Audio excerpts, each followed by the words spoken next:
Why do you hang around with the worst crowd, the worst crowd? It's gonna hurt me, 'cause you're with the worst. Hello, everybody, and welcome to episode, I want to say 38, because I got it wrong last time. I'm pretty sure it's 38 of Third Man In, brought to you by Head Check Health. I am Mike Hickey, and today I'm joined by... Terry Ryan. And it's Chuck. It's a great one today. We got one of our repeat guests back on, but I think this is also the first really, true repeat, because Chuck will mess this up as we go to the interview. But it's the first time because we've had a couple guests come back, but it's always been part of a shared episode. So Senior, Aaron Asham, Ken Reed, they've all come back a couple times, but it's always been with somebody else as part of the conversation. This is the first time we've had just a single guest come back, and it's because Terry wanted to talk to Terran and bring him in as part of the conversation that's going on involving coaching and kind of the proposed and alleged toxic culture of hockey and all this kind of stuff. And so we get into that now in a few minutes, and we're going to do that quick because Terry has to step away and he won't be here after the interview, but we want to already recorded the interview and we want to throw to it after. So TR, how's it going, buddy? Oh, good. Yeah, I thought Sandman would be all right. Sandman just seen the hockey world from different angles, and he still is involved heavily. So, you know, he's a good conversationalist, it's a good too. conversation. Very yeah, good and conversationalist. He's a smart guy, and he's a representative of both eras, in my opinion. He's very articulate and open-minded, so I think people are going to enjoy the interview. I think he's got a lot of smart things to say, and I've been talking to him for behind the scenes for a week or two because I really haven't said much about it, but there's just a lot to unpackage, and he's one of the best to unpackage it. Yeah, and speaking of not saying a lot in a week or two, it's great to have you back. We missed you last week. It's been a couple weeks since we've done. It's been a while since the four of us have done one of these because there was Eddie a couple Shack weeks. And Senior. Yeah, it was because of the stuff going on with my basement, and then we did an episode of Tales with TR. We've done two now. If you will hear the second one soon, and me and Chuck did an episode, but we hadn't had three of us, so it was kind of fun to get back in and do this. First time in the relocated studio upstairs where my dog barks on from time to time. Fellas, we're not even rusty yet.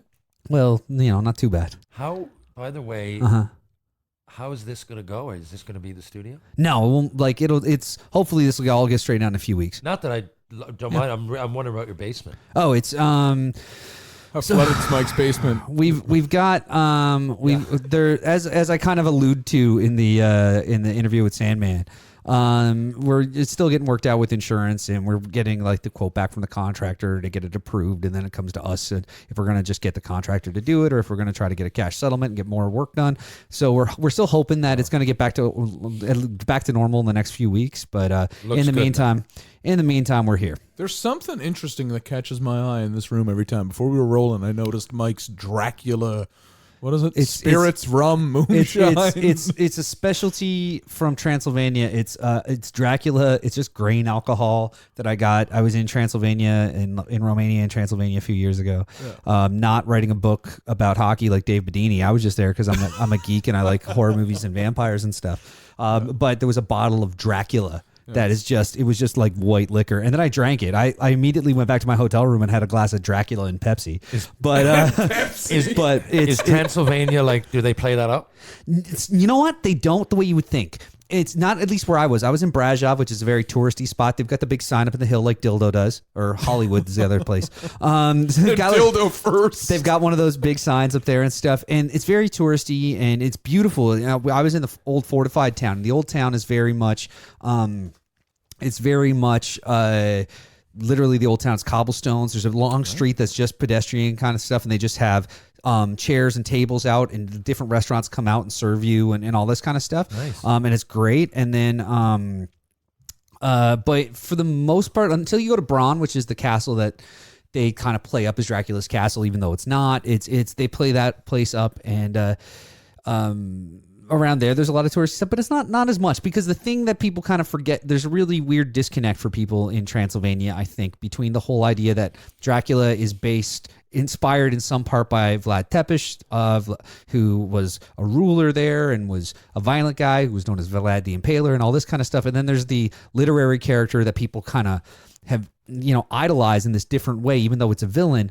And it's the middle ground is where there's some kind of confusion. So they kind of play up the historic Dracula. They kind of play up the literary Dracula, but it's just kind of figuring out exactly where. I mean, Transylvania is a place that It's interesting. So it's worth going. it's totally worth going to, and it's just weird because it's a place where like there's people who don't think Transylvania is a real place. They just think it's a made up place. They don't know. They don't know that it's a county in Romania and whatever. So it's interesting. But yeah, anyway, bottle of Dracula there in Next to the creepiest fucking clown you're ever gonna see. But like, you know, I have a bunch of wacky horror shit in my basement all the time, and you never bring it up. But when it's in my dining room, suddenly it's like, what's up with this stuff? But on that, TR's stepping away. And so, see you, buddy. See you, TR. And my dog's going to bark at him because she doesn't like when people leave. Hopefully she doesn't bite him because that's a thing that happens sometimes.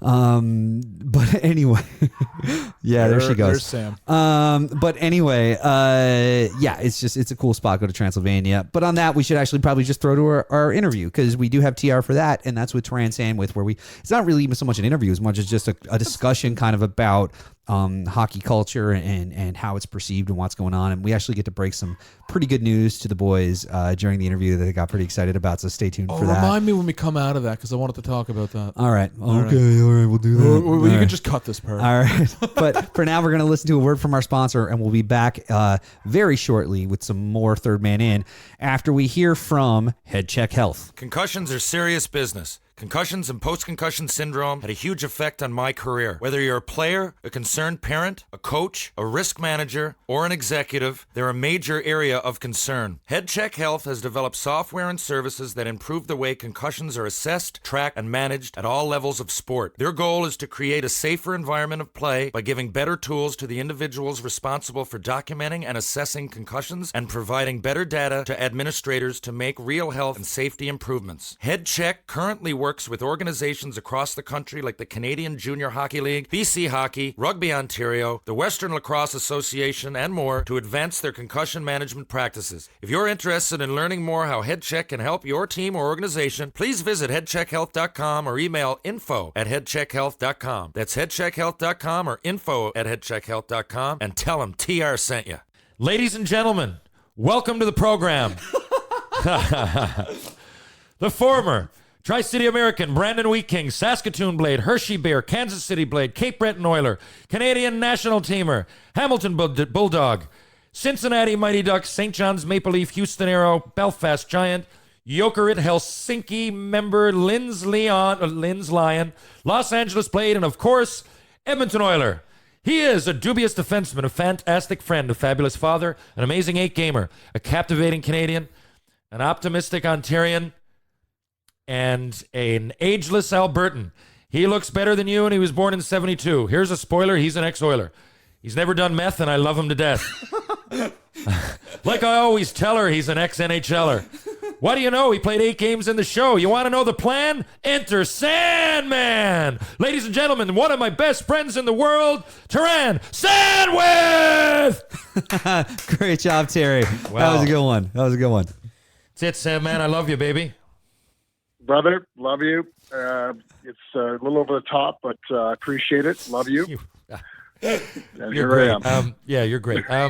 So listen, what are you doing right now? First of all, you're our second repeat guest, and actually third. Senior was on. We've had Asham Senior, was we've on. had I botched Asham. this. Yeah, I was just trusting Asham, Chuck. Ken, Yeah. and boys, I botched that. That's on me. Asham, Ken, Senior. I mean, we've had. I mean, not to make this any less special, Terran, but Top 5. He's not going to Listen, slip. no. Yeah, He's in the not top gonna 5. slip He's any fourth. But listen, Yeah, well, listen. If you got Asham and Senior, I take it back to those guys any day. So I'm all good with that. Yeah.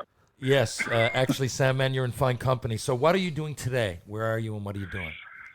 I'm in Toronto. I'm in, like kind of father mode today. I've got my daughter. I've got to take her to like a horse riding lesson, actually, down to the Horse Palace.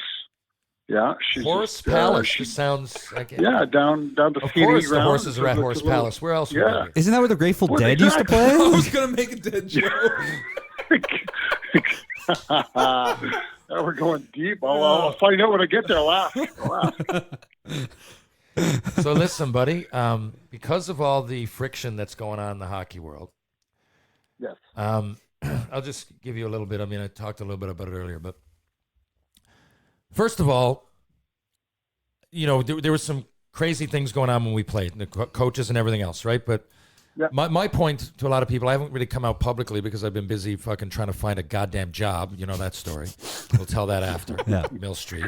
Well, that's all. I think it all kind of folds into what's going on. Yeah, actually, it does fold in, right? Offending people and everything else. But, because Bill Peters came out, obviously, and he didn't come out. Bill Peters, the story came out about 10 years ago when he used the N-word to an African-American player. Who actually, Alou, is currently, as we are recording this, is in meetings with the NHL right now. Okay, so that's happening. I just saw a video pop up on Twitter of him walking into the NHL head offices in New York City. Okay. Yeah. So what? Okay. Just to talk about what's happening and to advise the league and consult with them about what to do in these sorts of situations and how to. This is what I'm good. Yeah. Who cares about that, right? Just for right now, because it happened. Yeah, I get it. I get it. I hope the guy gets worked out. I want to make a point before we start. I shouldn't say who cares about that, but yeah, that's not my point. My point is that Bill Peters did that. Mike Babcock, we all know the story. Now he gave Mitch Marner. He said, can you list the players, the hardest workers, from the first to the worst? Okay, which is a dick move, right? It's a dick move. It's very much a dick move. It is, but I'm getting somewhere with this. Oh yeah, okay. I was waiting for this. So, what I'm saying is that he did that.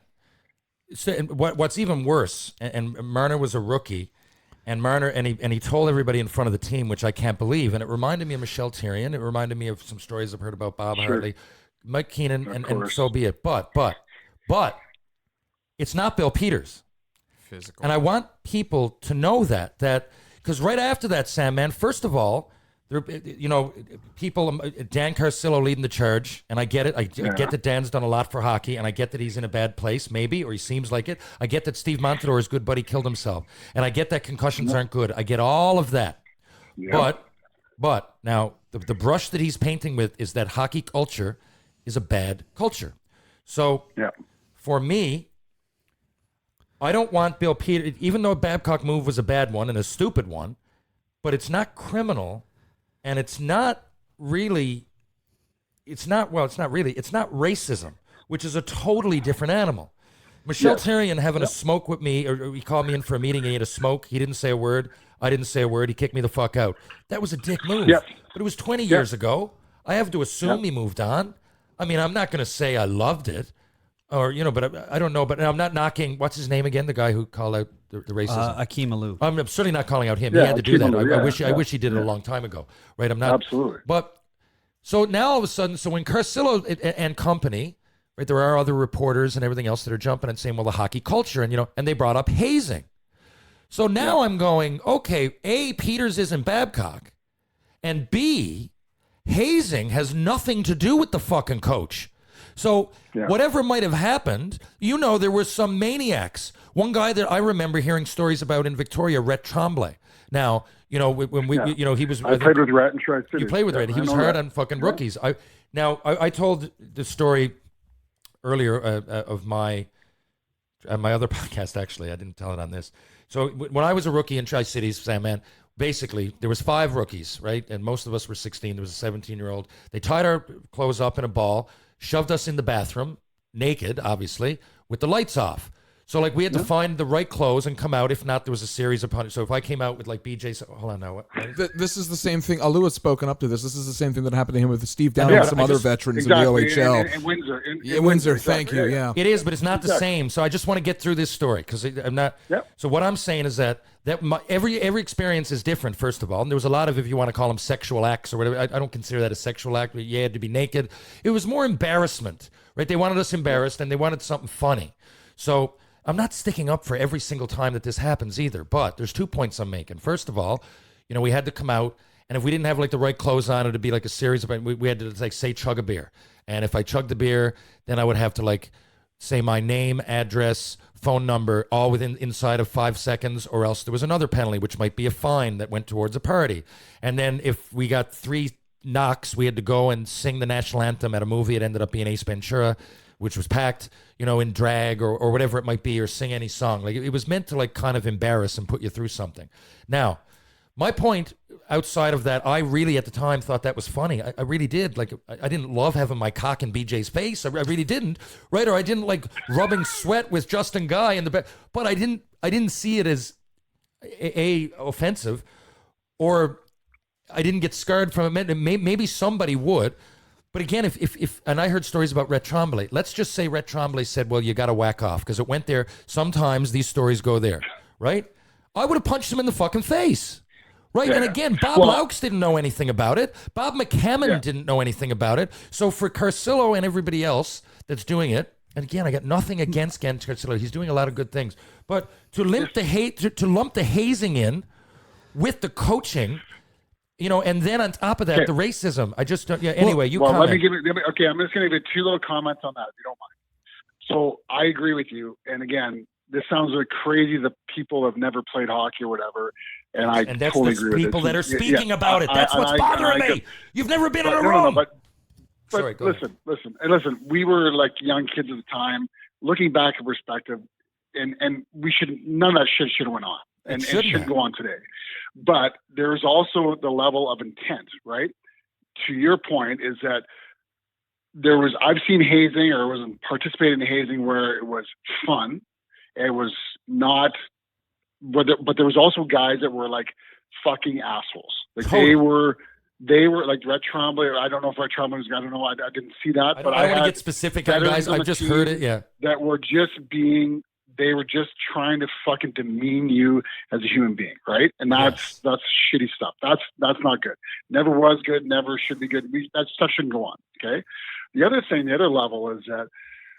The thing that the Dan Carcillo stuff kind of pisses me off, okay, and I'm just going to give my little 2 cents on this, is that Dan Carcillo has built a little bit of a platform himself in the concussion stuff, which is admirable. It's awesome. It's exactly what he should be doing. Yeah. I love it. But the problem is that this guy's throwing stones. And if you go back in his past, you want to start going back. Like, this is the thing. This is the problem, I know. You're putting in perspective of today's, well, I'm going to just say it, this woke culture, and you're trying to go back in the past and apply those values and what happened to what happened in the past. If you talk to people, and again, hockey guys are, for the most part, aren't going to start telling this shit. But if you go back and talk to people, Carcillo was the biggest fucking bully of them all. Yeah. And you know what I mean? I heard it this afternoon. I was actually out with a couple of hockey guys. I'm not going to name names, but they said, "Fuck, we saw he was the worst of them all." Yeah. So he does say frequently he was no angel. There and throw stones, and you can't start ripping on other people when you were actually part of the problem back then. And this is the whole thing. Is that the message actually I was hoping to say today is that for the most part, people should be able to apologize and move on because.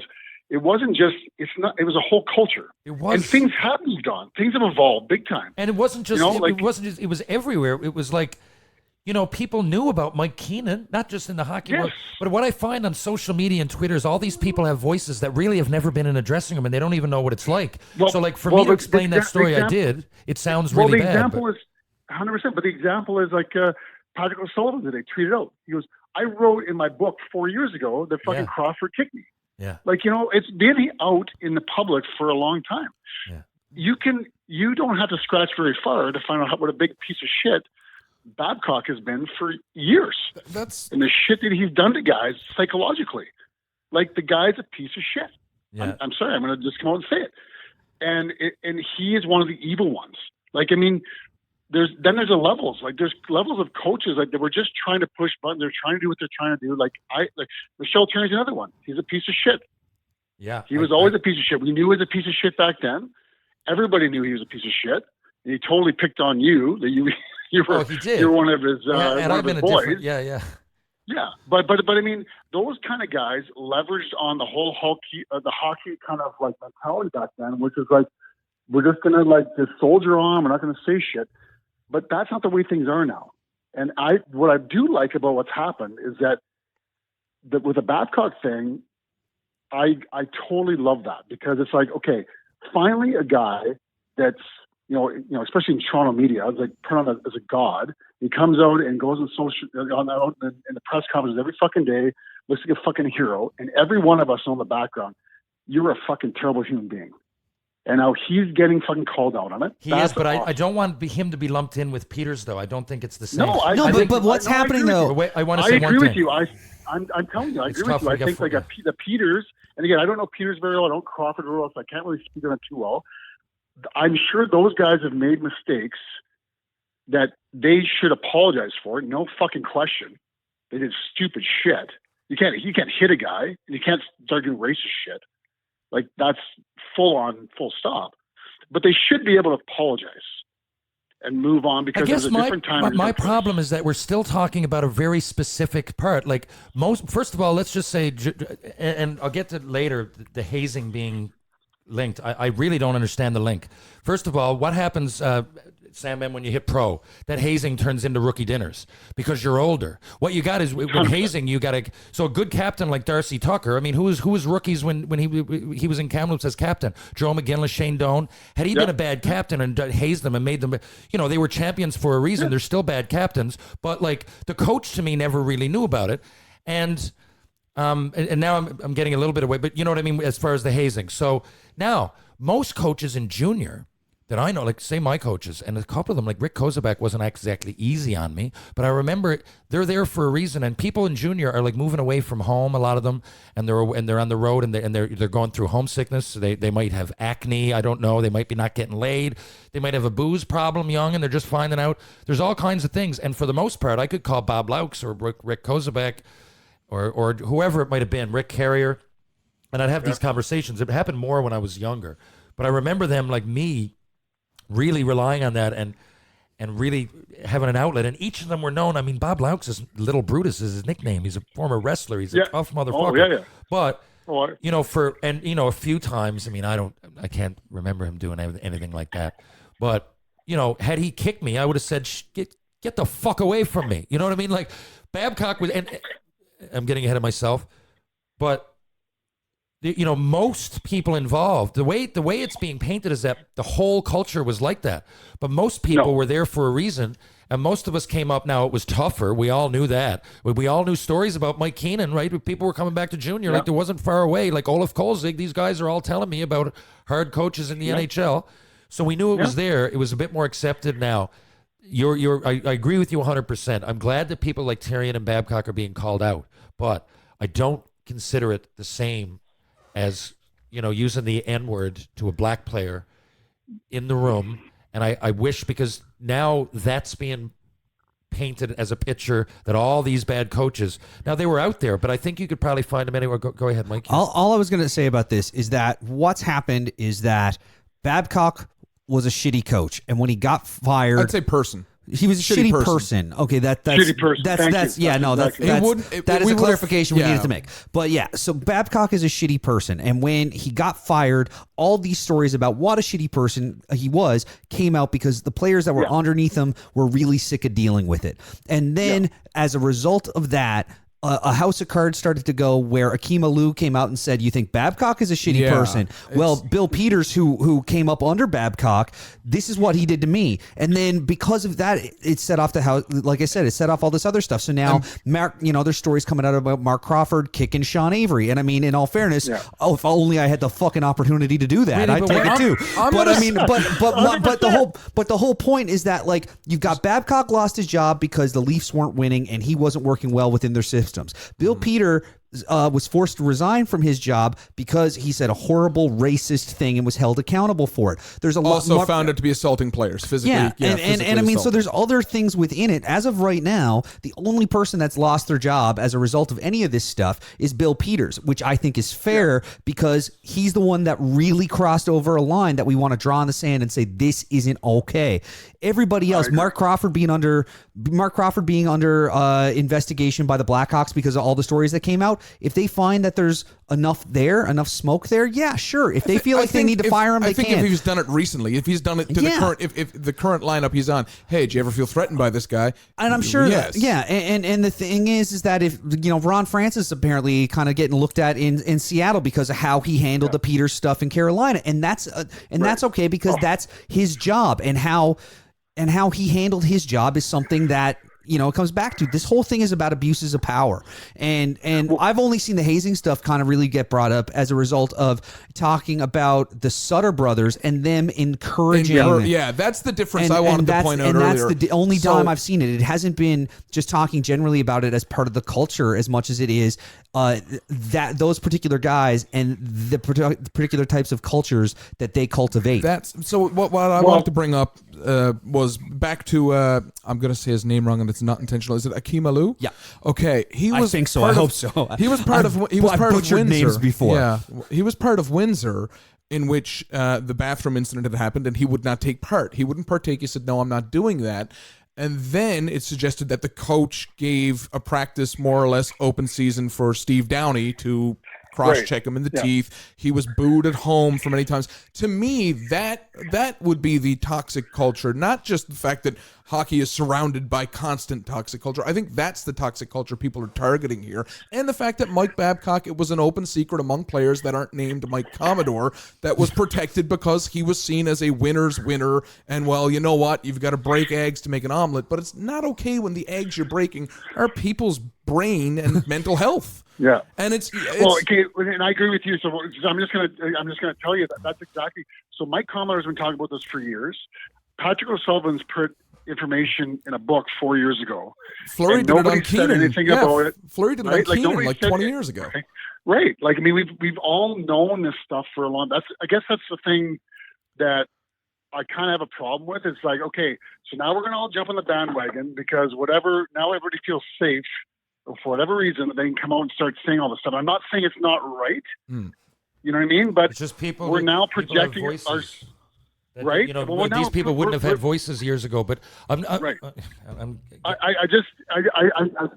to be careful with that because the Pandora's box is open. Now you can start going down a path and starting to serve people and starting to ruin reputations that was at a different time in a different era. Wait until they get to Eddie Shore.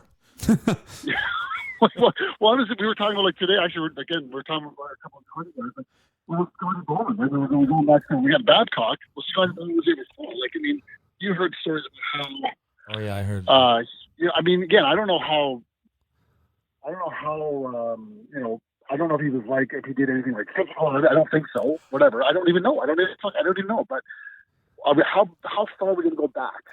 And what are the social norms that we're going to use now to go back and like judge these people? You know what I'm saying? And I think it's something where it's not like Chuck said a minute ago when we were talking about Crawford. If they investigate Crawford and they find that something's happened amongst current players that he is currently responsible for, that's one thing. But when you go back and it's just a case of what might have been the norm at the time, there were societal norms that were wrong too. So I think there's a lot of cases where I shouldn't affect someone's current job. It should be an apology. If it's a court of public appeal thing, give them the opportunity to apologize. And you know what? Maybe it's something that gets considered when they get looked at for their next job. But I don't think I think that obviously there's some precedent in terms of like huge craziness going on with Peters. That was a bit different. But in terms of just like, oh, so-and-so was an asshole and played mind games, I don't think that's necessarily a fireable offense. I'm going to put a thumb on that, but I'm just going to say really, really separate the physical here because more and more frequently now we've got 19-year-olds and teenagers making the NHL and getting millions of dollars. I'm of the mind that no one's boss should be able to fucking hit them or tune them up. So all of a sudden, if you've got the world's winningest coach and he's putting a player on a chokehold like it was reported that Sutter did to Tyler Arneson in 2003 or something, if it's physical, probably go back and don't let these fuckers coach teenagers in the NHL. That's what I'm going to say. But again, that's what I'm saying. I agree with you, and I agree with you, and I think that honestly, I would be very, very surprised if that's happening now. Like I would be shocked if that's happening now. That's what I'm saying is that like so. Think about this. So I can guarantee you'd be shocked if Babcock is never going to coach the NHL again. Yeah. And the reason is because his whole toolbox was this air of secrecy and psychological manipulation that he would do to guys. Now it's out in the open. So how is he going to coach? How is he going to be effective as an NHL coach? He can't. Same thing with all these other guys. So if Crawford is these like the great thing about what's happened is that it's been exposed, and that's where I just would let's let it play out, because all these guys are actually like that are either going to change or they're going to be weeded out, because they have no effectiveness in an NHL dressing room right now, or even a minor league dressing room. Like, I mean, I always think about this, like Terry, when you left home at 14, 13, 14, whatever, I left home at 15. When we left home.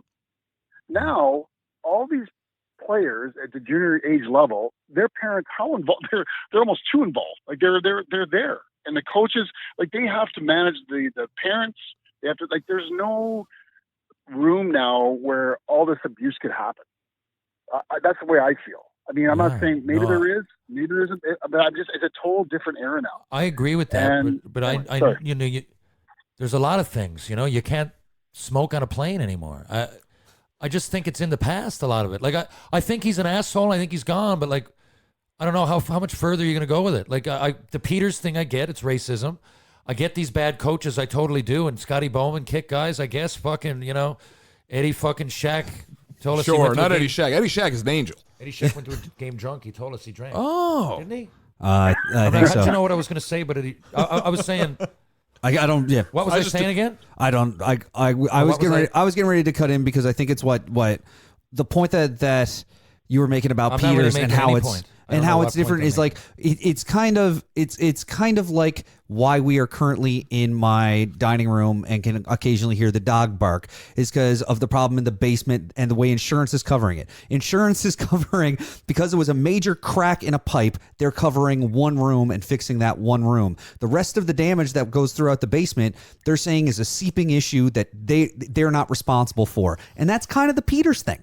It's like, here is an obvious, there is a inciting incident that you can prove is a thing.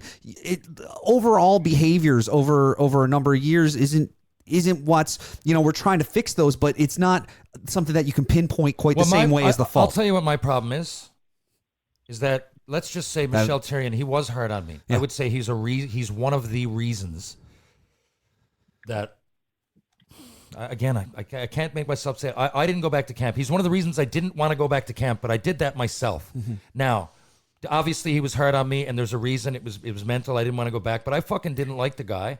Now, I'm just saying that his move there of smoking that cigarette, even though it was more common in that area, it does not represent all the coaches in that era. But the way we're starting to do it, and online, they're lumping it all together, and one person has a story, I don't know, like... I don't really remember. Like, I mean, you talk about Laux, and you said Laux is great, and Laux was supportive, and Laux was someone you could go talk to when you were having issues, or you were worried about things, or you were homesick, or whatever it was. And Terry, he also called me a stupid motherfucker a couple times. Now, today that would be real bad. Came in the room, Terry, what the fuck are you doing? Take your fucking gear off, you stupid motherfucker. That's Bob Laux. Now, yeah. A lot of people would cry and go, now I'm saying that wasn't great, but Bob Laux most of the time was there to get me to the NHL and to get me where I needed to be. Sorry. And that's what Mike Therrien's job was, really. If he's coaching it. Yeah, but that's the thing is, so he's somebody who's bad at his job because he's a shitty person. I'm not sticking up for these people, guys. And you know what? I'm telling you, you hit the nail on the head when you said this earlier. You're right. These are terrible people. These are like psychopaths, jerks, kind of people that are attracted to this power dynamic, right?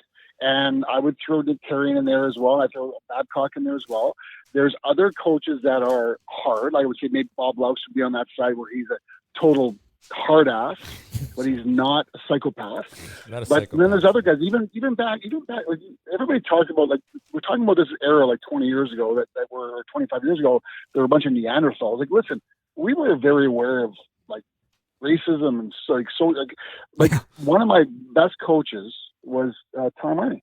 And Tom Rennie, you're never going to find a more open, aware human being on the planet. He's an unbelievable human being, like one of my best mentors in my life. And he, even back then, like, was the kindest and the best coach I've ever had, because he would be able to read guys and be able to say, okay, I need to coach this guy this way. This guy, he's a very forward-thinking coach. And we had those guys back then too, right? And so it wasn't much of like, it wasn't 100% a bunch of Michel Therrien. It wasn't. It was a small group, and most of the other guys were like Sandman. Put it this way: I remember telling Mike Therrien's stories, Michel Therrien's stories, and everybody being blown away by them. So that was at the time. Yeah. So they were blown away for a reason. Terry, we all knew Michel Terry. Even before I met you, everybody knew that guy was the biggest asshole on the planet. Like, even before I met you. Like, Hey, everybody knew what he was like as a coach. Sandman, tell me It's about a small world. Didn't you say one time you got back? This is an example where, I told this the other day and someone got upset, but didn't you say you got back one night from Seattle and had to skate at like 4 a.m? Oh yeah, with our we had also had to wear our gear the whole way home. 4 hour drive from Seattle to Tri-City. In your gear, and then got the there. smell of that car. Rick Kozubak. There, yeah, I mentioned Rick was.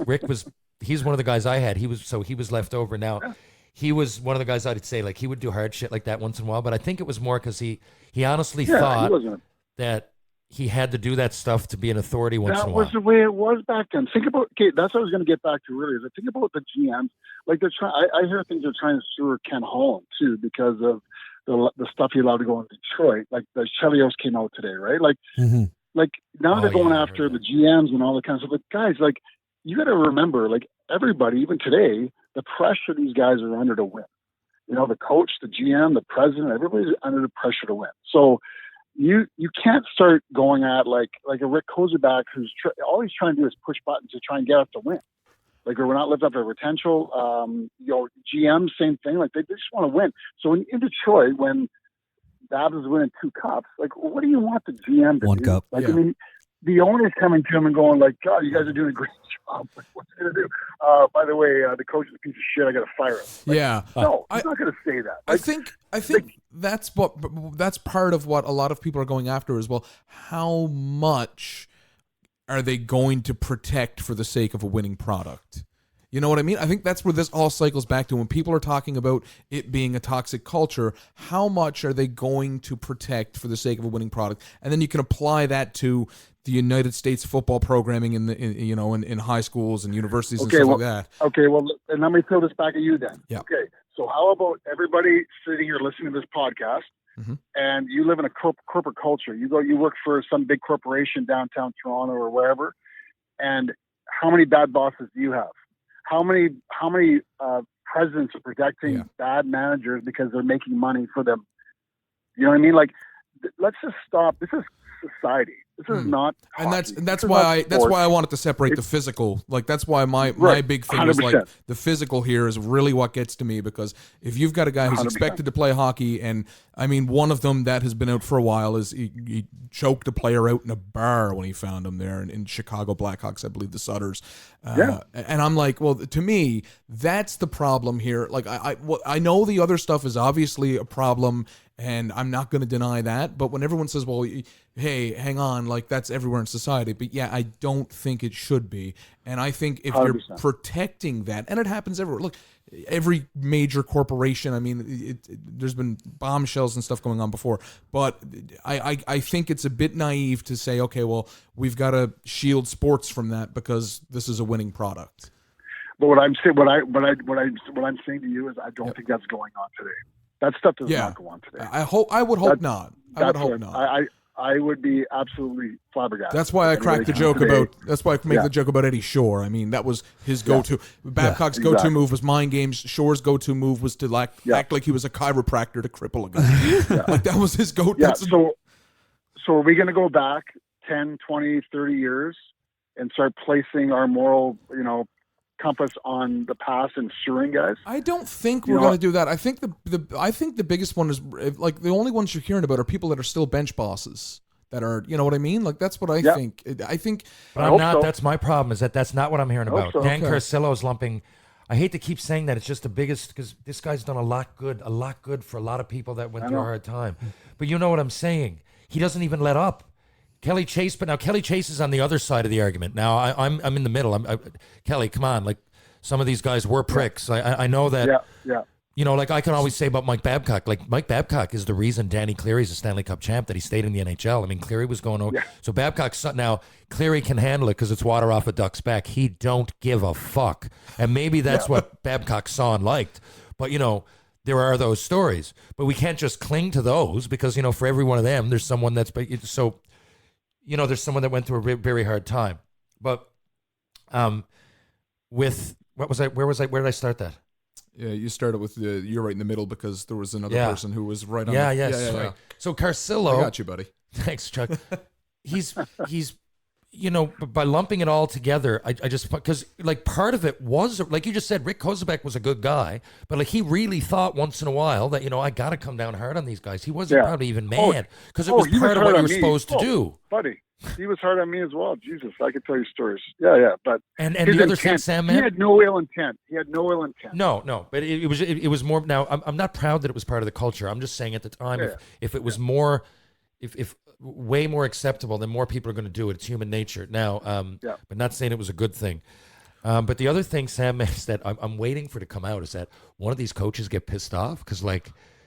They must have seen some stuff from the players. Like I don't want to assume what Chris Chelios might have been doing, 100%, right? But like, 100%. Another story. That's what I'm saying about Dan Carcillo. Dan Carcillo is, if he's going to come out and really go after this stuff, I can guarantee you it's a glass house. Because guys can come out and say the shit that he did to them. And that's what pisses me off is that we've all moved on from this stuff. He's doing great stuff. I actually love what he's doing. yeah, I think And it needed to happen. he could potentially ruin it all. Like he could potentially ruin all the stuff that he worked for because now he has no credibility because he's just full of shit. He's part of Amongst the hockey problem. players, was he part of doesn't, the and problem. he's exactly. I'm going to read out just because this was something he posted a couple hours ago that Carcillo posted. I'm just going to read it out because it does have something to do with what we're talking about. He says, as days move forward, the truth and the truth continues to surface about people and abuse in the hockey world. More and more people would like to try and discredit the stories of abuse because of my past. My past is proof of purchase. I'm guilty of being a racist, homophobic bully on and off the ice. And I will say it again publicly, I welcome stories to come out about me. If I have wronged you and have not yet apologized, please at me and give me the opportunity to do so publicly. So this isn't everyone's experience, but it is mine, and I refuse to be silenced by veiled threats. When I was 25 and in the NHL, I was addicted to opiates. It was my brother who called me out on my shit. That's what family does. And that's when I went to seek help and began to turn my life around. That was almost 10 years ago. People have the capacity to change. This is about abuse victims. This isn't about ruining people's lives and blackballing from hockey. We are looking for accountability, the same accountability that coaches preached at me my whole career. Be accountable, apologize, and seek help and come back to hockey.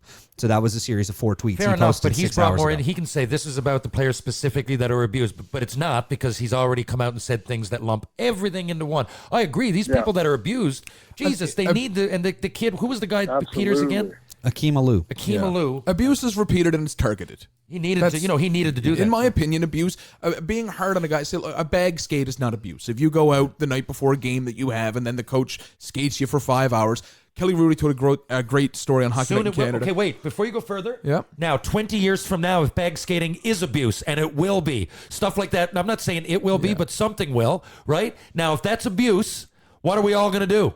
Right? Is fucking the coach, what's his name, Turner? Tampa Bay? He's the best guy. John Cooper. He doesn't call himself a coach. He calls himself a people manager. I love that. I love that. I like him. I think it'd be nice to play under him. But I'm just saying, if bag skating becomes something, are we going to, in 20 years, look back and start doing the same thing? Anyway, I cut you off. Keep going. No, but Kelly Rudy told a great story when they touched on this on Hockey Night in Canada, and it stuck with me all week. It was essentially, and I don't often hear a great story from Kelly Rudy, but essentially, there was a coach that they had, and he more or less caught the players going out a little too hard the night before, and they played terribly the day of the game. So he said, all right, and then tomorrow we practice, show up at 8 o'clock, and you're going to put in a day's work. You're not getting off that sheet ice until 5 o'clock. And he bagged them for literally an office day's job, a day at an office job like I work. And he said, well, it was that abuse? No, it wasn't targeted. Now, if you do that every practice to one player you don't like for an 82-game season, it changes the narrative. Say if there's one guy he catches going out once and says, all right, you know what? I've got you for 82 games. It's the last year of a contract. So you meet me at the rink at 8 o'clock every morning, and you're not getting off that ice until 5. Then it becomes abuse. Yeah. And that's okay. So let me take 2 comments to that. So the flip side of that is that I've had that happen to me, and I think Terry has too, where I've had a coach target me, and literally for 3 months straight get that bag skate every single day, trying to make me quit. And what I can say now, looking back, is all it is make me stronger. Okay, so there's a flip side of that, and again, so I don't know what's right or wrong. But I agree with you. I agree with his abuse. It's targeted abuse for sure. But what do you do with that, right? And it's a tough world, and that taught me a lot of stuff. But again, I don't condone it, but it helped me, right? Whatever. We leave that. How many? Hang on. How many? But the other thing that I want to say is how many days? Like you talk about John Turner, John Cooper. Sorry, I totally agree with you. This is a future NHL coach, a future coach, who is. And again, we talked about this before. I have my own business, and I deal with younger people all the time, right? And what I love, because I kind of was that kind of person when I was playing, is that I wanted to know the why. Like, you want me to run through the wall? You want me to do this, do that? Why am I doing that? What's the bigger picture of this whole thing? And I think that's the good coaches understand that now. And again, I think the things have evolved from the stuff we're talking about. I really do. And the ones that win, the ones that are good, you don't have those dictators anymore. And it's naturally evolving. Yeah. And again, not that we shouldn't be talking about this stuff. We absolutely should be and pushing but we don't need to be going back on a witch hunt is what I guess what I think what we're trying to say. That's my thing. The Sandman, I agree that this had to happen. I agree the Me Too movement had to happen. But sometimes it goes far in one pendulum. Now it'll swing back to the middle and everybody's sensible. I truly believe that. But I do believe it had to happen. Self-defeating. It becomes self-defeating, right? Like, I think that in the Me Too movement and this, if you go too far and you're trying to go on a big witch hunt, it loses credibility with what we're trying to get to. Like, Bill Cosby is not Joe Biden. The same thing I tried to say. Right? I mean, you know what I mean? Like, that is not a sentence I was expecting to hear. Like Me Too. Like, rape isn't being uncomfortable touching a shoulder. I can see how it made two separate people very, very uncomfortable. But we can't put rape as shoulder touching, because it's not. So we can't put racism as just a fucking being a dick. Like, that Babcock story came out. I couldn't believe it. Sandman, outside of that, you know what I couldn't believe? That in this day and age, that shit is still going. Like, I was like, what? Like, that sounds like from. I couldn't believe that in a league that John Cooper's coaching, like, for one, I'm just saying he represents to me one end of the spectrum. One extreme, who's a good example? You know who's a good example of a guy who adapted? Oh my God, I'm losing his name. He's in Florida. He was in Chicago. Quenneville. He had that reputation at first, and then apparently he's come out and gone, you know what? I was way too fucking hard on guys, and he's adapted, right? And I've heard so much good. 100%. But anyway, go ahead. I have some news that just broke in the hockey world that I want to throw at you. Just don't tell me what happened now. Does it have my name? Terran Sandwith and Terry Ryan arrested for an incident outside of the Cotton Club in 2001. There has been a coach fired while we were recording this. Wow. But it was for the traditional thing of their team not being good. Oh, no, not Claude. No, the New Jersey Devils have fired John Hines and named his interim replacement Alan fucking Nazardine. Wow. Oh, healthy scratch Nazardine. My boy in Hamilton. I played with him in Hamilton. Yeah, I played with him in Freddie. I know you guys both had played with him, and that's why I wanted to interrupt and tell that. Cheech. Did you call him Cheech? I can't imagine why he would be called Cheech. Cheech. Oh, I really hope he does well. That's awesome. Good for him. He's a great guy. Now, there's an example of and you know what? There's an example. That's a resilient guy. Like, I don't want to put him down and say he was average, because he was a bit better than average. But, in the minors, if you told me he was going to make it right up, I would have believed it, but not to believe that he would still be, coaching and everything else. But now looking back, it doesn't surprise me, because he was a great leader. He was just like funny in the room, but he knew what he was doing. Oh, he's awesome. He almost undersold his smarts with comic, I would say, like, comic genius in a room. Fuck, did he make me laugh. Every goddamn day, it was a pleasure going to the rink with Alan Nazardine. And I just didn't think of him back then as being a smart, logical coach, but, he was just he was doing a shtick. Can I tell you a funny story? And I'm gonna bring this out before it comes out, because I might get in trouble. But one of my kind of racist or cultural faux pas was that, I'm from Western Canada, as you know, right? And I'm playing with Alain Nazardine, and we're buddies, and we're hanging out. There was Martin Latre there too; they were buddies. Yeah. So a couple of French guys that were like unbelievable human beings, right? Like, and so we're out partying one night and whatever. And I swear, I don't know what I say. So something swear, and I say, "Pardon my French," not even thinking about it, because it's just something you say, because back then you didn't think about it, right? Yeah. He goes, "Pardon my French." What do you mean, pardon your French? What does that mean? So he'd never heard the term before. Oh, no. And I said, He said, "Oh," and he's French. For those that don't know, he's French. So then, like, pardon my, swearing, right? It's like, so I had to explain to him, and I was so embarrassed. Jeez, I never really fucking thought about it before. It was just a saying you say, right? So I had to explain to LA Nazardine what pardon my French means in English, which is not a good term to use. Now, Right? do you think he knew, but he just wanted to get one up on you? Just trying to make you that's- uncomfortable? Terry described him as comic genius, so that's a long con. That would be unbelievable, but I don't think he actually had ever heard it before. Like, the look on his face was like, pardon me, what do you mean? Like, it was really... And I had to explain it to him. I was so embarrassed. I never used the term again. Cheech. So I got ready one time, and Freddie, we had to get up for practice, and I was like, fuck, I'm going to be late.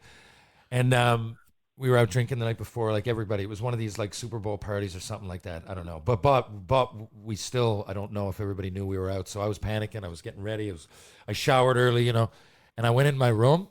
And I heard a cough, and I was like, what the fuck? And I was like, I couldn't find. He was under my bed sleeping.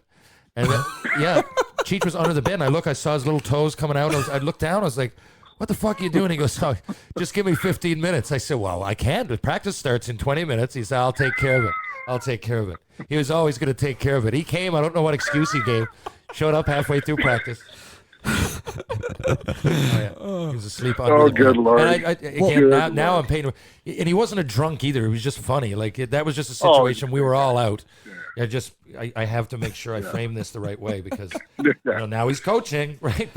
But yeah, with all the negative talk around coaching, I thought, knowing you guys had both played with him, because I think he came up and we talked a lot about him the last time Terran was on the show, and so I just thought that would be a nice way to let you guys know amazing. that really good news. Yeah, Came up during the Colby Armstrong episode too. Yeah. About how beloved he was by Colby's father. Alan Nazardine's come up on this show a lot. Alan Nazardine, friend of He's the got to show. come out sometime. Yeah, he's a solid human being, that guy, for sure. Sandman, one thing I've often said, we've got similar personalities, and we get 8 games played in the show. We both played in Tri-Cities. Oh, yeah, the Crazy Eights. Yeah, I know, right? We've got a lot in common. I'm still waiting for those T-shirts. True. Mike, there's a T-shirt I did. Oh, right. But, and everybody's different. And like some of the things I went through, I mean, imagine, I look back and I can see how people would have been offended and maybe even mentally hurt. But I think we responded the same way. Like, you consider yourself stronger, so do I. We look back, and a lot of these stories we tell them, we're laughing. But, like, if you tell them, ever like, find yourself in a situation and you're midway through a story and there's people there and they're just at the table with their jaws open going, what in the fuck are you talking about? Right? So, because we see it in our own, like that story with Terry, and I look at it as funny now, but at the time, I mean, fuck me. Imagine if a coach did that now. Yeah. Absolutely. I mean, Mike Terrian probably did it to Danny Briere in Philly. Well, that's what I'm saying. Mike Terrian still might be doing it. There's a few guys like I don't know. It's no big surprise. I've never played in the NHL, but I've heard shit about Mike Terrian before I met you. He was. So, and I hope that I hope the conversation gets going with those guys. I really do. I just don't. I hope that people don't think when they say the hockey culture, because people were like slightly like that. People were slave drivers. People were, but like Michel Terrien, he gets. I'm not going to be the one to come out and do it and beat a dead horse. Like I said, Sandman, it came out in my book 5 years ago, and now I tell these stories, and people are like, "What?" I'm like, "It's right there in print, as it is in Patrick O'Sullivan's book." Right? I don't need to do it anymore 100%. Because it's done. 100%. Yeah, 100%. Are you, Sandman, do you do any coaching? You know what? I coached my daughter, who's actually sitting beside me right now, 1 year. She played 1 year of hockey, and then she quit after, and I think it had to do with my coaching. Oh. So I just had to kind of hang them up.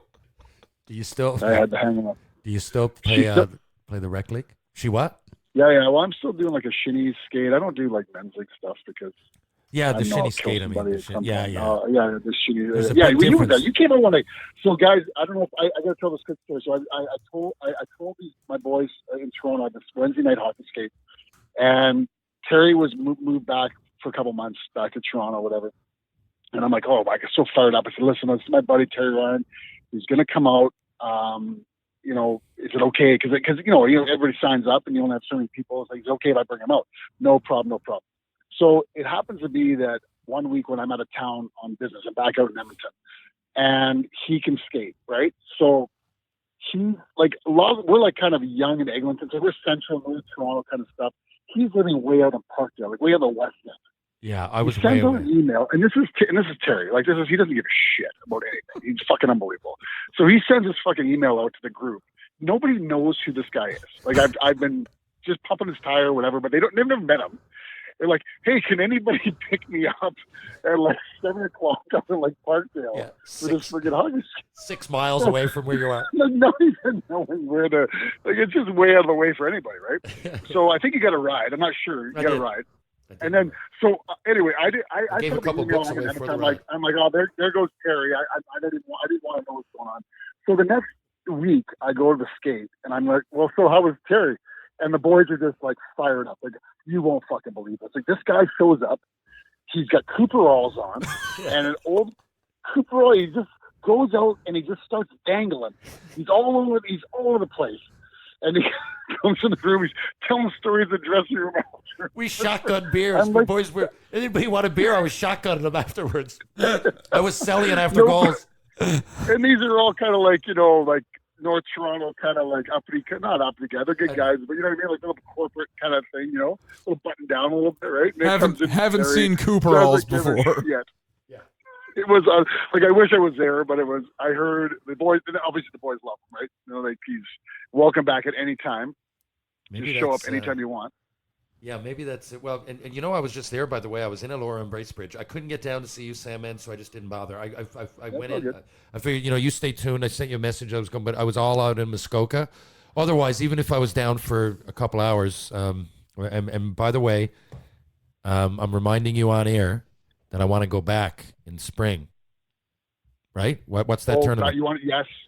Well, You got to pull some strings. yeah. Sandman, Well, tell him what you you're did. Sandman got me out to this NHL thing, and was it the Heart and Stroke, the one in Edmonton? Well, the Alzheimer's. The Pro-Am. Alzheimer's, right? And there was yeah. they were all legends.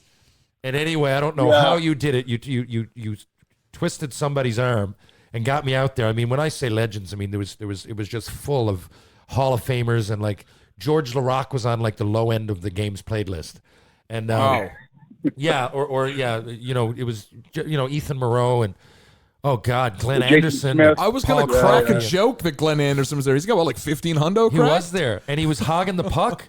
We played against him. He was pissed off, dude. He was pissed. I mean it. Like, Yeah. wasn't he, Sandman? Am I lying here? He's still. Oh yeah, no, he's still competitive. Yeah, Glenn is Glenn. Oh, I guess you can't Yeah, turn he's that a off beauty. sometimes. Yeah, it was, and he looked. Wow.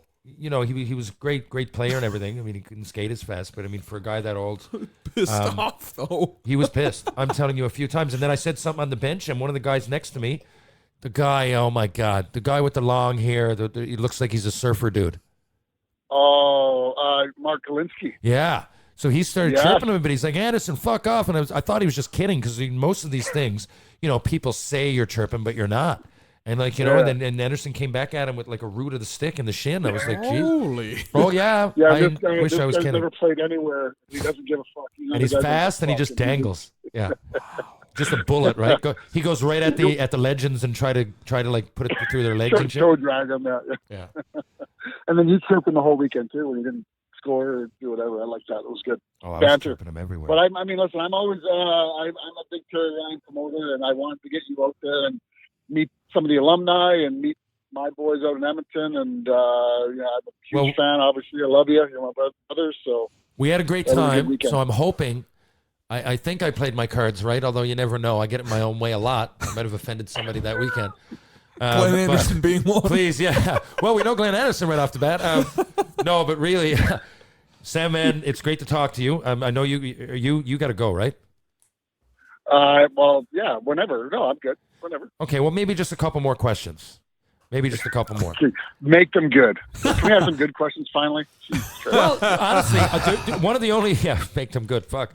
One of the only things since we're on coaches, I wanted to know maybe you're a positive coaching story. Let's end it on one of those in rather, because I get it, and it's heated times, and it needed to happen, like we said. But there are some good stories, and I'd rather focus on positivity towards the end here. So, tell me something about some coach that maybe had a positive effect, other than Tom Rennie, you already spoke, and that didn't surprise me. He's a great man.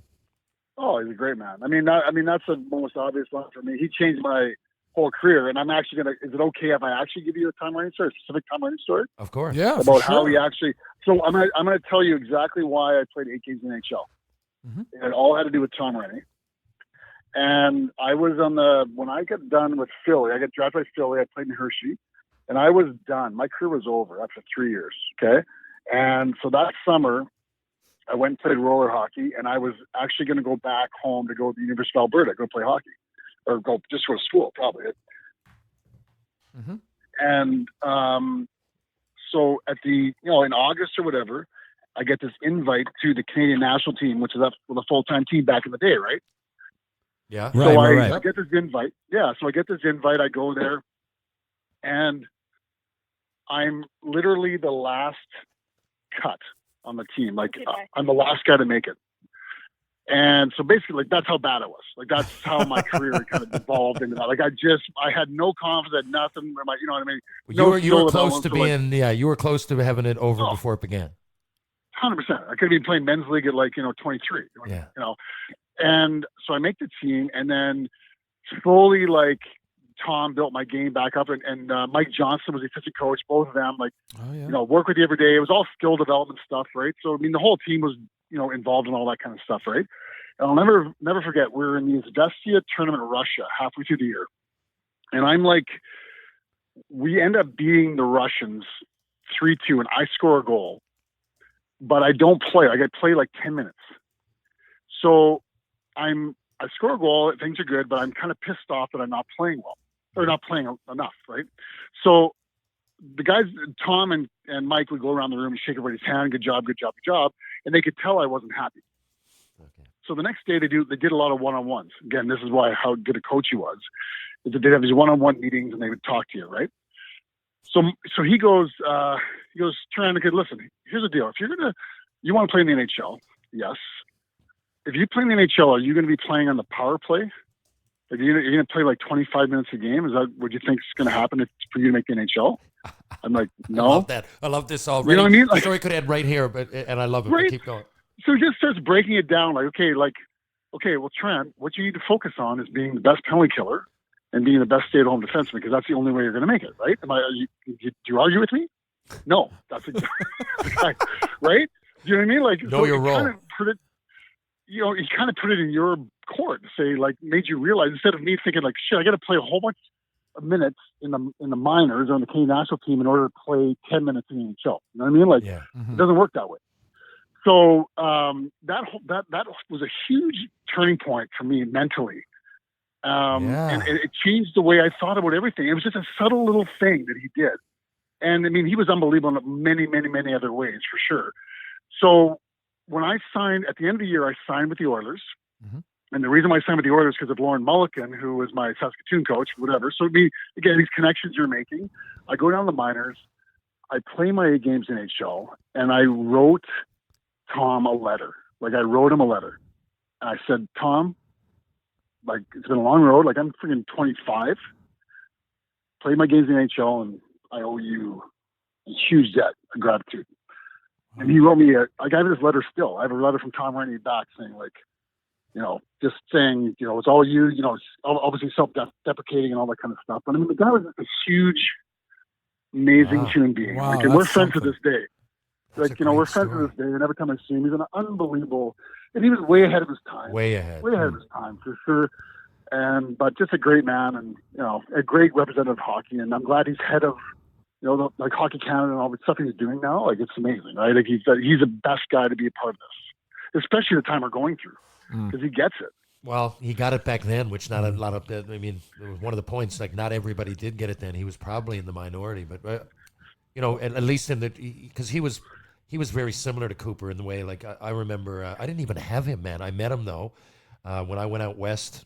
He was coaching Kamloops, and I was a prospect, and he phoned to see if I'd go there if they drafted me. Wow. And then I met him a few years later.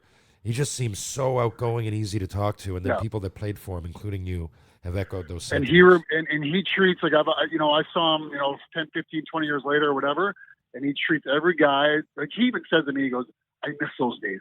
I miss that, the junior days and the Canadian national team days. And, like, he loved mentoring players and mentoring guys and making them good human beings. All that's his whole thing. He loved all that stuff, right? So he has all the time of day for all those guys that played for him back in the day. And You know what?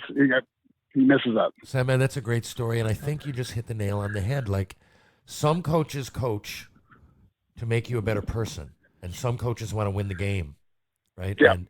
And whatever method that they think. So Babcock and these guys, I mean, it's almost sociopathic, some of the 100%. moves that they would make. And clearly, if a guy like Mike Commodore, like, I mean, you know, all jokes aside with his tweets, I mean, he just chose to go with it that way. But clearly, that was like, that fucking pissed him off. I'm not going to say mentally damaged, because what is that? That's a really open book. But you know what I mean? Like, clearly, that affected his life. It affected his life. And you're exactly right. So 100%. yeah. And so for guys like Tom Reddy coming out of that era, that, you know, I hear nothing but good. You know, it was, to me, the common denominator is that they really cared about you as a person, right? Whereas Babcock and I don't know Scotty Bowman, but back in the day it was all so different. That wasn't part of the job description. Get me a win. I don't give a fuck how you do it. And you win enough games, you'll stay, right? 100%. It was very black and white back then. Well, Sandman, look, it's been great talking to you again. Do you guys have another question? I've got one more for him. Are you aware that I had a poll on Twitter, I'd say August, on who to get on the back of a St. John's Maple Leafs jersey, and you tied Nathan Dempsey. Wow. I did not. You tied him. It was that, right? you were the tie. So it was who am I going to get, and it was you and Nathan Dempsey. I think each netted about like 14 votes apiece. So I haven't got anyone on the back. I think you got the game is Saturday night. I'm getting someone that's this Saturday night. The fact that you're talking to Terran right now and that game's Saturday, that's the extra vote. That's my vote. That's my vote for the tiebreak. Yeah. I think, give 1 second. Terran, you get the tiebreaker. Who should? Well, no, I'm just going to say one thing. All I'm going to say is that that's a major disappointment for Nathan Dempsey right now. Major disappointment for that fella. I'm going to go for Nathan Dempsey. Like, I know. that poor fella, he's going to be so pissed off. I'm going to brag. When I talk to him next, I'm going to be definitely telling him that story for sure and rubbing it in. Saturday night is when the decision gets made. So he sacrificed for 20 years in St. John's and bled, blue and white and all that stuff. And I showed up for 1 year and I'm tired of it. It's embarrassing. I figured you might like to know that.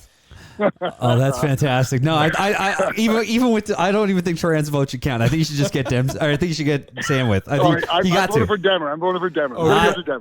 What number did you wear, Terran, in St. John's? 2. Okay. 2. Yep. Just making sure you got that. I do like the number 2. There you go.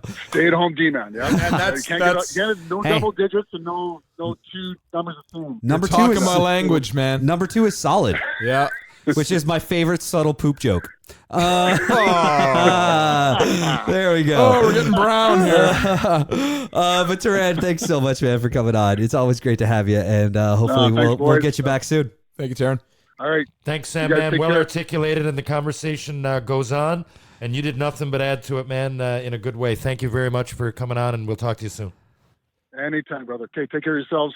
Cheers. Penny Posh, maternity wear reimagined, breaking the barriers of style, fit, and comfort that often leave mothers-to-be uninspired in their new wardrobe. Penny Posh's designs have reinvented a clothing category often seen as disposable, temporary, and unattractive. Well, not with Penny Posh. Check it out, a continuous fit maternity collection from bump to bundle and beyond. You can check them out on Twitter at Penny_Posh, on Instagram at PennyPosh_maternity, and of course on their website, www.pennyposhdesigns.com. Penny Posh Designs, maternity wear reimagined. And a huge thank you to Terran and everything. This has been a good conversation, and obviously it was really fun. I always feel to bad. talk I about. called him Terran there. I feel you like do I call feel him like the Terran Mr. from time to Burns time. thing where it's like ketchup. It could be worse though, because you could call Chris Nealon, and he could get mad at you, which I will never live down. Sandman is what I should keep calling him. But then Adam Sandler might get mad. There you go. I don't have the lawyers to take on him.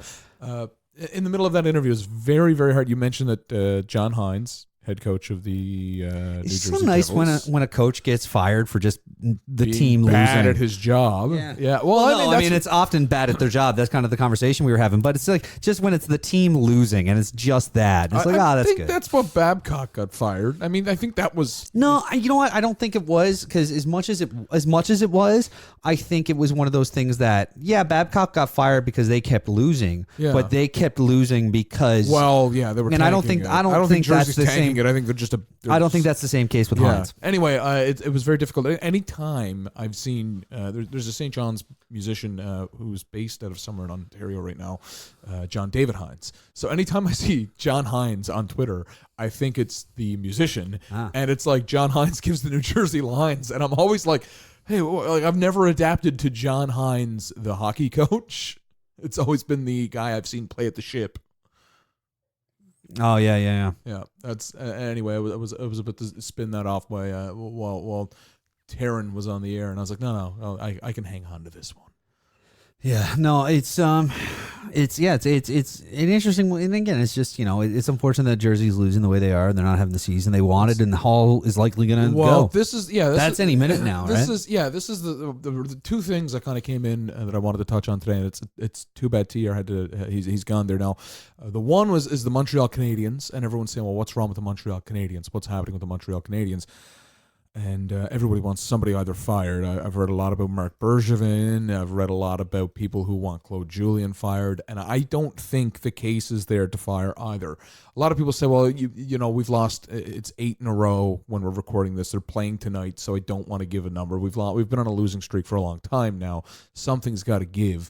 But I really think the Habs' success last year going into the year, everybody had that team wrote off as a lottery team. There was all kinds of Jack Hughes jokes from the day October started. I think the season started on the 5th last year. Everybody was talking about it was going to be a tank nation, and they were in the playoff race until 2 games left in the regular season. Like, they were close. From that point, I was sitting at the Duke with my friends. From that point, when it was 2 games out and they were still in the race, the jokes were, they're going to beat the Leafs to get into the playoffs. And, of course, there was another one where I said, well, whatever happens, Marc Bergevin is just cut himself a blank check. He's got an extra year added to whatever shelf life he may have based on that year alone. That's it. In my opinion, he should be as safe can be. Claude Julien, I don't think this is a team that has given up on their coach. I don't see it. I see a lot of frustrated players. I remember a few weeks ago when I said, when I was talking about Babcock and the players giving up on him, when's the last time a Leaf player got mad when they're losing and broke a stick and stuff like that? Like, you see that all the time in Montreal. And Carey Price broke one and flipped out a few weeks ago, like in the middle of this losing. So I just think this is the year they expected to have last year, and it's happening this year. Yeah. For the benefit of Montreal, it's a great draft this year. Great draft. They made it like, and listen, I'm the guy that would love to see them make the playoffs for the salary cap incentive. I've talked about that at length. It's a great draft this year. They made it like bandits at last year's draft. I really don't think the move is firing Marc Bergevin or Claude Julien. I think Claude Julien's a good coach. I mean, we could ask Terran, because Terran played under Julien with Alan Nazardine. Fuck yeah, he did too. Yeah. But I mean, Julien won a cup with Boston, so he's got a free. I'm just always good. I mean, he won a cup with Boston and he's losing with Montreal, so he's like my guy. But I mean, yeah, like I mean, I watched the game the other night, the loss to the Bruins, and I mean, Pasternak goal. That Pasternak goal. What blew my mind about that Pasternak goal that I just loved so much about it was that the puck was following, or the camera was following the puck, and he shot it so fast. But because he shot it as he was stopping, and so by the time the camera just whip pans back to him, he's already stood still with his arms outstretched, and it was just like, how long after that puck went in was he? It was just instant. It was great. He saw that. He knew what but he was doing with that. It was also David Backes scores his first in coming back, and I mean, those were 2 blocker side high pick their spot goals.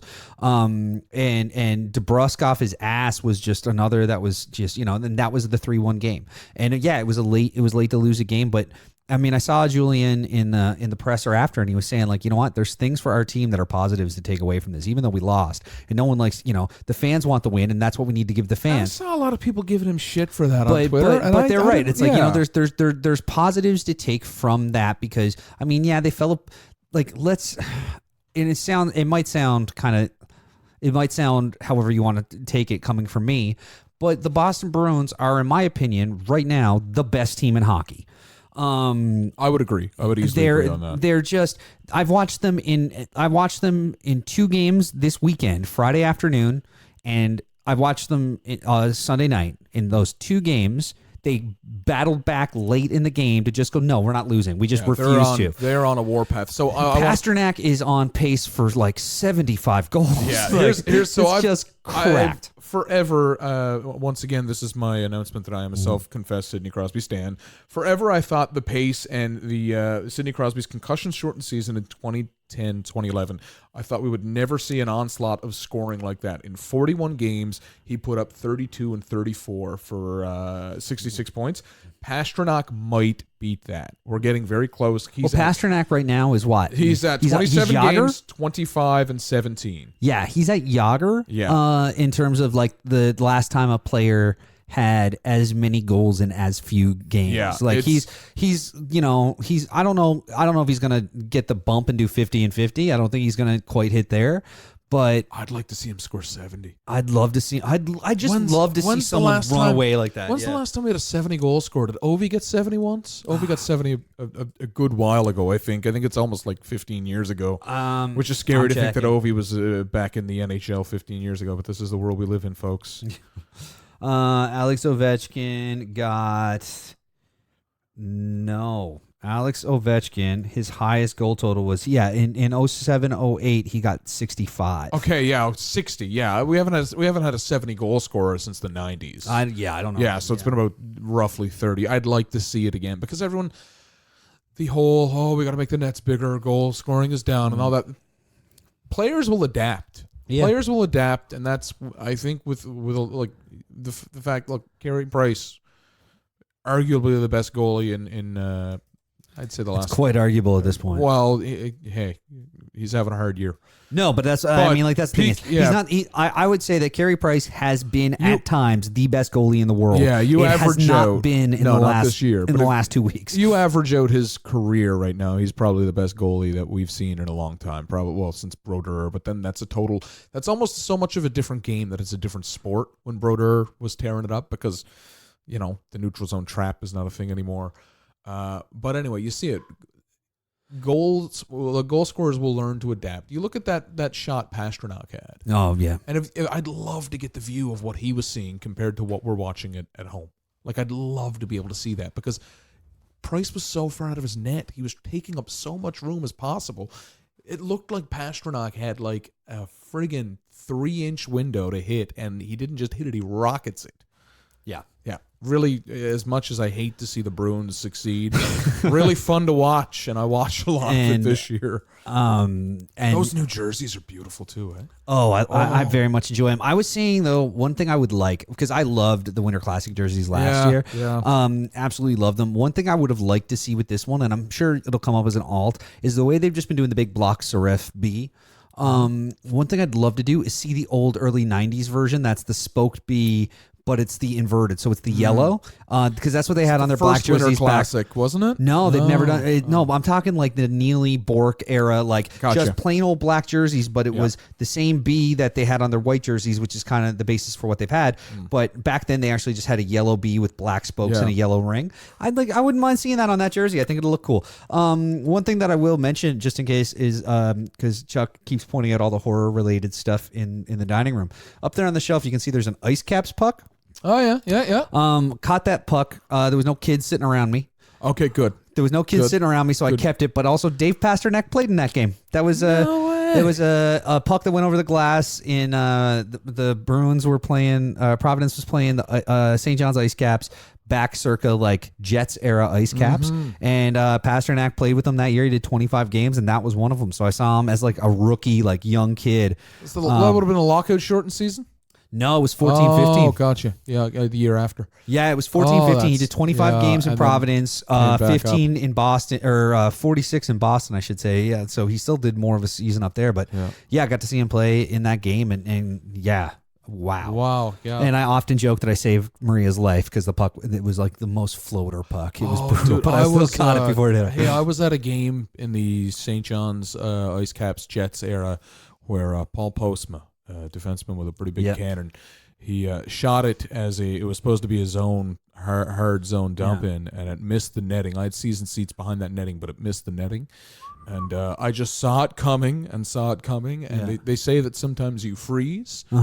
Buddy, I froze. And the person that was next to me also froze. It hit the guy, the poor guy ahead of me, it hit him.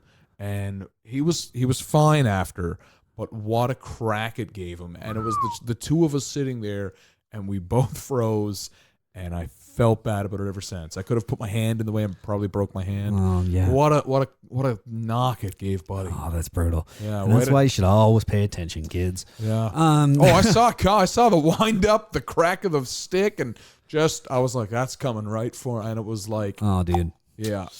That's a rough one. Have you made it out to a Growlers game yet this year? I'm going on Saturday. Saturday for the going on I Saturday. haven't been yet, but I want to get out soon. Yeah, going Saturday. I was. Those are going to be beauties. Yeah. They got a big weekend coming up because Friday night is the Batman night. Yeah, I saw which that. Is hilarious. I saw those.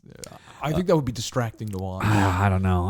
I just think it's one of those things they could have played Batman into their actual colors and used instead of going like pure yellow. I think it would have been cooler. But anyway, that's just me. Anything else you want to bring up? I mean, it hasn't been as eventful a week in hockey as the last week. Last week was just. I mean, the Peters thing we've kind of talked a bit about through. And this also got brought up on Tales of TR, which you weren't here for, obviously.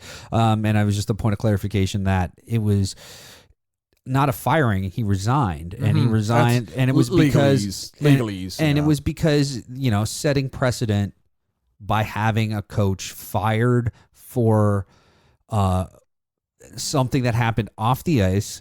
With another organization 10 years ago, it's not really something that the Flames wanted to be responsible setting precedent for, and that's why it took so long to resolve this issue.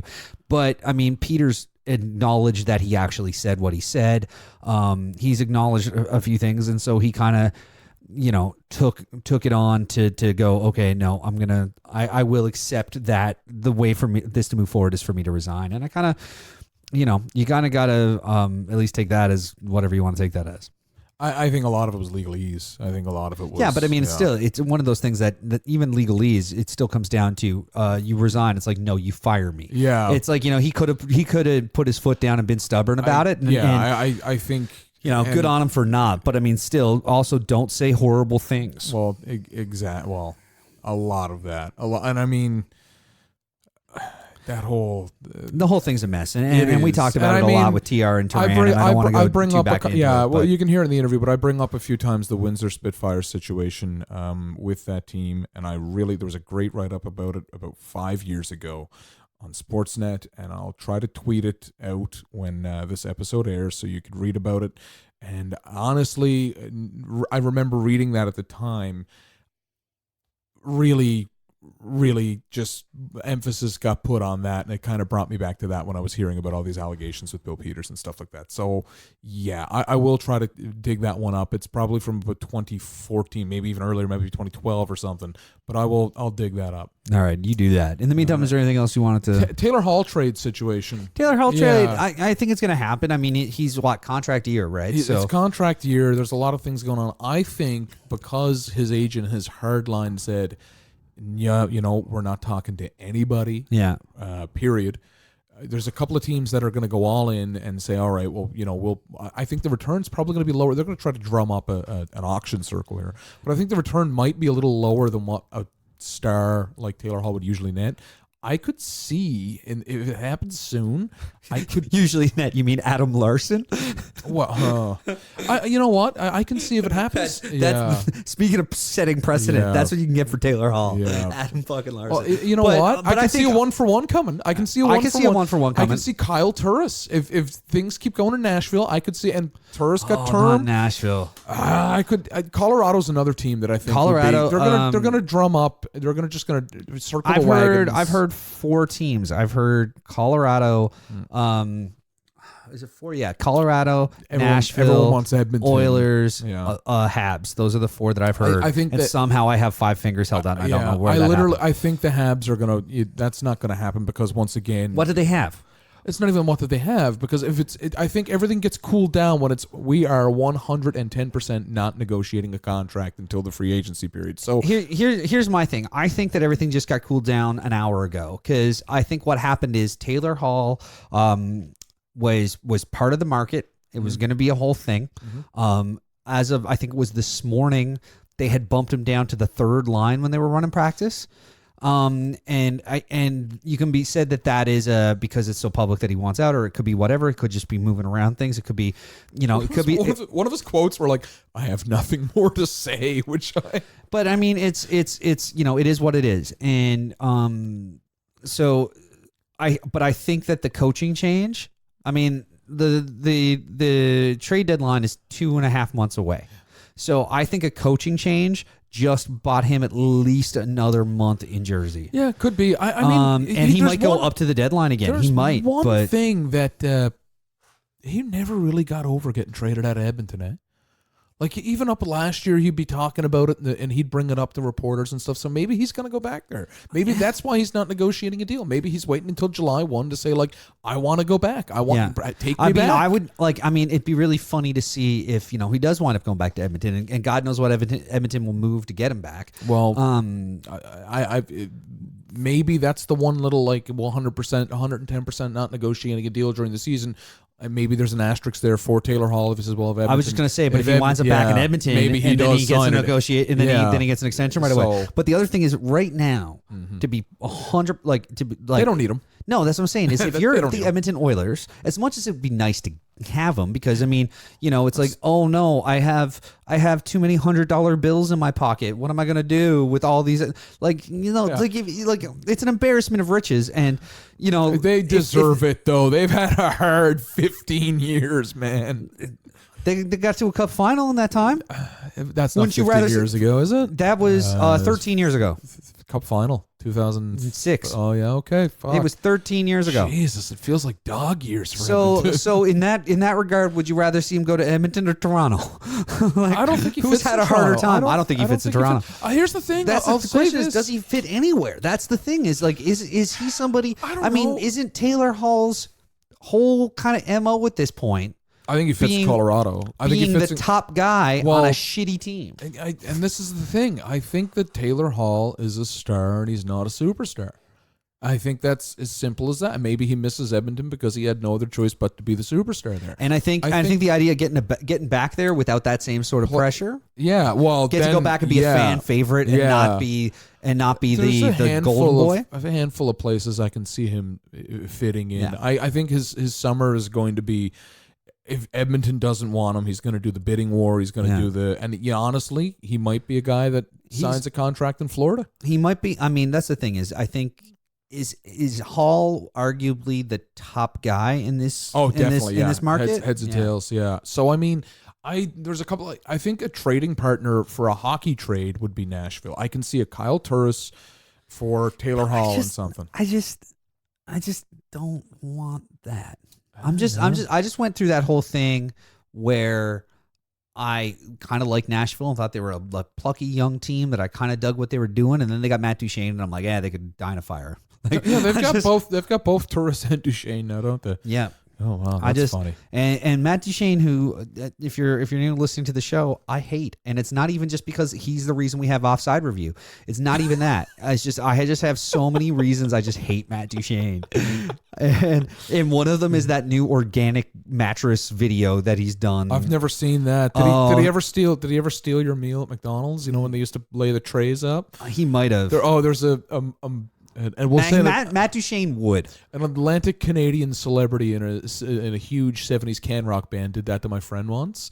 And it was Atlantic Canadian, huge 70s can rock band. Yeah, I think they're Atlantic. Well, they're based out of Atlantic, Canada now. I won't say who it is, but Trooper. Well, close. You're really lukewarm. Anyway, so it was April like Wine. He just almost no comment. He just almost nodded his headphones off. It was in a Dartmouth or something. Because I'm pretty sure I don't know about April Wine, but I'm pretty sure Trooper are based just have like a cabin at Gander Lake that they just operate out of now. Anyway, he took my buddy's Big Mac meal, and it was in Dartmouth in 2009. It was the year the Penguins won the Stanley Cup, so it wasn't that long ago. And he was like, "No, man, that's definitely mine." And there was a big. It was late at night at a McDonald's, so you can imagine, why people Was are. it Dale something, right? I can't even remember. I the guy's can't remember. name. Anyway, he's got a book out, and he's been here at Holy Heart Yeah, recently. But anyway, to this day, my friend has held a grudge against anything they've done, all based on the fact that he Miles Goodwin. and all based You on got into the. a racket with Miles Well, Goodwin. not at a even that. McDonald's. He just kind of took it and left, and was like, "You don't know who I am." Oh, that's And fantastic. one of the things I always tried to do to my buddy, I'd always try to lie to him. I was like, "Yeah, you know what's even worse? It's like, imagine if it wasn't even him at all. It's just a dude that was saying it was him. Yeah. It's just a dude that was saying it was, hey, you don't even know who I am. I'm the guy from April Wine." Yeah, and they actually are Waverly, Nova Scotia. Look at that. Yeah, I had no idea. So anyway, that's my one of the hatred stories one of my friends have held on to. That's So anytime someone says, "I hate this hockey player," so what did you do? Take your Big Mac meal at 12 o'clock at Dartmouth? and Matt Duchene would. I'm convinced he would. Just between you. Oh man, no, Matt. No, but anyway, I just get angry about Matt Duchene. But yeah, I could see Hall going kind of. That's the thing. It's like I say, like, is he a fit anywhere? But yeah, he's Taylor Hall. He's going to fit somewhere. It's just a matter of the teams that he's gone to have Colorado, but I'd say Colorado could be the piece that they want. The piece they're going to want from Colorado is probably going to be that's where Alex Newhook went. They're probably going to want Alex Newhook. Yeah, they're probably going to want they're going to want a top forward prospect. Speaking of which, though, Alex Newhook is going out for camp for the World Junior team, so good for him. That's the last thing I wanted to touch. There's two. There's another kid, right? I should know. There is one more kid Alex from Newfoundland. Newhook It's a kid from Bay Roberts as well, and I'm just spacing on his name, and I feel really bad about that. But he's also draft eligible this year, correct? I think that's the way it works. Yeah. But the Team Canada junior development roster was announced yesterday at around 1, and was good to see 2 Newfoundland boys on there, and Alex Newhook being one who I think, if Colorado, because they've been tied to Taylor Hall, could be a fit, could be a trading piece there if they think they can go for it this year, which a lot of people think Colorado can. And I'm going to selfishly say I would enjoy that because Alex Newhook would be playing on the Eastern time zones. And I would get to... And it gives me excuse to go out and buy one of those sweet Jersey Devils jerseys that have the green in it. They're wearing the white ones now. With Dawson the green. Mercer is the other kid. There He's we currently go. playing in Drummondville. There, okay, yeah. His draft is coming up this year. Yeah, he's should be. Yep. But yeah, so yeah, he's a 20 eligible. But yeah, so him also, if anybody's listening, when we did our live event a little while back, Liam Hickey was our guest. Yep. The Sledge Hockey Worlds are coming up very soon, and they're happening in Paradise, Newfoundland. So if you want to get out and check that out, I highly recommend it. Check out some stuff TR is doing. He's been getting out and playing with them a bit and doing some stuff that way. So check out his stuff and from there, because I don't have in front of me right now where to get tickets and all that kind of stuff, but it's happening very soon. Paradise Recreation Complex, I believe, has all the tickets there. I'm typing that in to make sure that I can tell people where that exact website is. Paradise Recreation, and it is recreation. It's paradise.ca. It's just the town of Paradise, and that's not it. That's not how you do it. I'm gonna find it. Oh, jeez. I'm gonna find it though. I blew it again. That's twice in this episode. I blew it. I arrived on time though. You did earlier than we were actually thinking, right? There we go. Give yourself a compliment, Chuck, and then they'll give you one. They'll follow suit. I'm trying to find it, but I can't. I'm gonna just type in Sledge Hockey Worlds. Sledge Hockey Paradise. That's coming up. Paradise ready to host, and that's Hockey Canada. Tickets on sale for the Para Hockey Cup, and that is happening. Blah blah blah. Starting gold medal game is on December 7th. So I mean that's starting Saturday night. It's already on the go. I believe Canada played Russia recently. Yeah, look at that. It started this week. Yeah, so it Yeah. started on the 1st. So tickets are on sale now for the event. You can get those through Hockey Canada. So just Google that and get them through Ticketmaster and stuff. But you can check it all out, and it goes up to the 7th. So hopefully you get a chance to take in a game. Hopefully we will too. But until that, I guess that's kind of it for us. Thank you guys so much for tuning in. I feel like I've been here forever because we just did a Tales with TR that you'll hear on the Hockey Podcast Network very soon. And then we did a full one of these, and I'm gonna go get some food, and then I'm gonna go play hockey, and I'm gonna play hockey again. I'm gonna do stuff. But until next time, I am at Smokes and Doors on all platforms. Terry is Terry Ryan 2020 on Instagram, which he's mostly on, and Terry Ryan 20 on the Twitter. I'm at Hickey, Mike. We are at 3MI Podcast, and you can find us on all the different stuff. Clearly, you already have. And also 3MIPodcast.com for shopping and old episodes and all kinds of stuff. There might be some new t-shirts coming soon and all that kind of good stuff. Probably should have done it for the Christmas rush, but I've been busy, so there we go. But until next time, thank you so much for tuning in. We'll be back at you next week to shout at you a little bit more about some hockey. Thanks for it. See you later. Why